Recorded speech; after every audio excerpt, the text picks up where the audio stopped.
ଆଜ୍ଞା ଏମାନେ ମହାକାଳ ଫଳ ତମ ଦଳକୁ ଭାଙ୍ଗିଦେବେ, କଳାକାରଙ୍କୁ ବି ବିଚ୍ଛିନ୍ନ କରିଦେବେ, ରାଜନୀତି ଚଲେଇକି ଯାତ୍ରା ଜଗତକୁ ନଷ୍ଟ କରିଦେବେ। ଏମାନେ ଶଳେ ଗଞ୍ଜେଇ ଟାଣି ଦଳଟାକୁ ଭାଙ୍ଗିଦେବେ। ଏବେ ପଣ୍ଡେ କିଏ ତମେ ଭାବୁଛ ରାଣୀପଣ୍ଡା ଅବଳା ଦୁର୍ବଳା ଡରିଯିବ? କେବେ ନୁହଁ, କେବେ ନୁହଁ। ଡରିବା ଜନ୍ତୁ ରାଣୀପଣ୍ଡା ନୁହଁ, ବୁଝିଲ?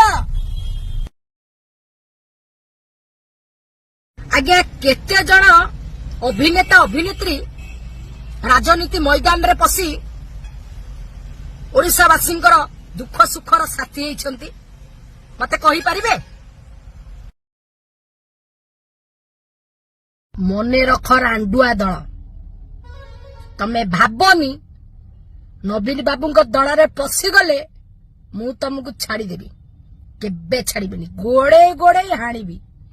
ମନେ ରଖ, ମତେ ଯେମିତି ଗାଣ୍ଡି ମାରି ମୋ ଇଜ୍ଜତର ଧ୍ୱଜା ଉଡେଇଛ, ମତେ ବର୍ବାଦ କରିଛ, ମୋ ଜୀବନକୁ ନଷ୍ଟ କରିଛ, ମତେ ଅପମାନ ଦେଇଛ, ତମ ମାନଙ୍କୁ ଛାଡିବିନି।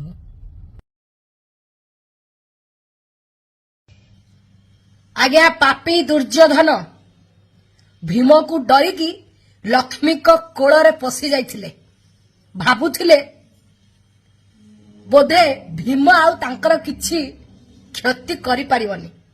ସେମିତି ବର୍ତ୍ତମାନ କେତୁଟା ଅନାର୍ଯ୍ୟ ଗୁଡାକ ରାଣୀ ପଣ୍ଡାଠୁ ବଞ୍ଚିବା ପାଇଁ ନବୀନ ବାବୁଙ୍କର ଦଳରେ ଯାଇ ପଶି ସାରିଲେଣି।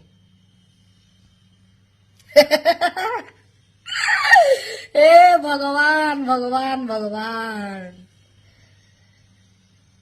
ମୋର ହୃଦୟରୁ ଭୂମିଷ୍ଠ ପ୍ରଣାମ ଜଣାଇବି ମୋ ନବୀନ ପଟ୍ଟନାୟକ ସାର୍ଙ୍କୁ। ସାର୍, ଆପଣଙ୍କୁ ମୁଁ ହୃଦୟରୁ ବହୁତ ଭଲ ପାଏ, ବହୁତ ସମ୍ମାନ କରେ, ବହୁତ ଭକ୍ତି ବି କରେ। କେବଳ ମୁଁ ନୁହଁ, ଓଡ଼ିଶାରେ ପ୍ରାୟତଃ ଲୋକ ଆପଣଙ୍କୁ ବହୁତ ଭଲ ପାଆନ୍ତି।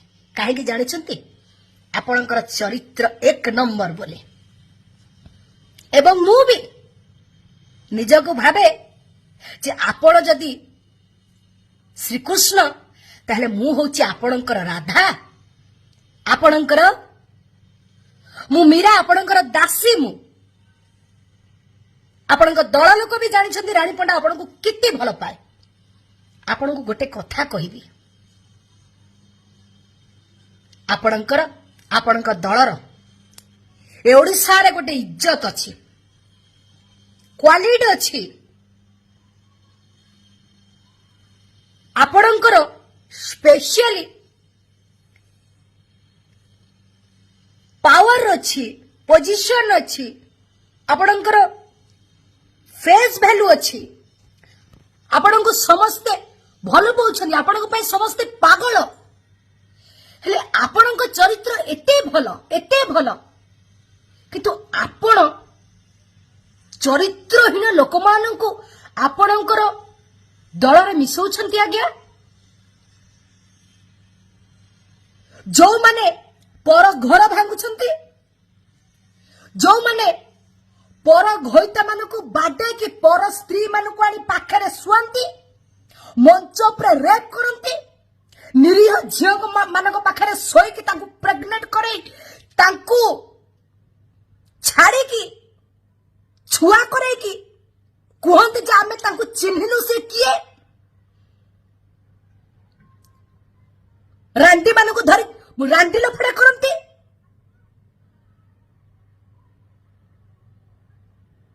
ଆପଣ ଶେଷରେ ଏଇଭଳି ଅନାର୍ଯ୍ୟ ଦଳଙ୍କୁ ଆପଣଙ୍କର ଏତେ ସୁନ୍ଦର ଦଳରେ କାହିଁକି ପୁରେଇଲେ? ଆଜ୍ଞା,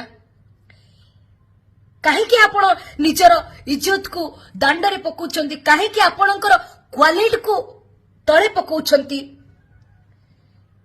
ଆପଣ ଏତେ ବୁଝିବା ସୁଝିବା ଲୋକ ହେଇକି